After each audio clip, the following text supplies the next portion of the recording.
Kung TikTok affiliate ka at kumikita ka na ng 100 per day, magpasalamat ka mga boss. Dahil hindi lahat ng TikTok affiliate kumikita ng ganang kalaki.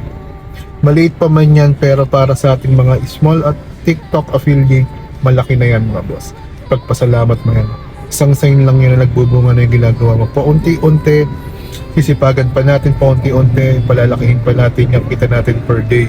Kaya mga boss, huwag kang papagod, huwag kang susuko, tuloy-tuloy mo lang yan. Lagi ka magpasalamat kung magkano man ang kinikita mo rito sa pagiging TikTok affiliate. Magpasalamat ka araw-araw. Kaya mga boss, hindi lahat nagsimula magaling, hindi lahat nagsimula ng malaki. Lahat yan nagsimula ng maliit, ng hindi magaling, ng nahihiya pa. Kaya mga boss, ang sikreto lang dito, huwag ka nang mahiya.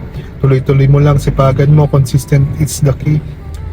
At add value sa iyong mga ginagawa. Kaya mga boss, ano pang hinihintay nyo? Gumawa ka na ng video at ituloy-tuloy mo lang yan. Kaya mga kapwa ko TikTok affiliate, laban lang, tuloy-tuloy lang. See ya mga boss!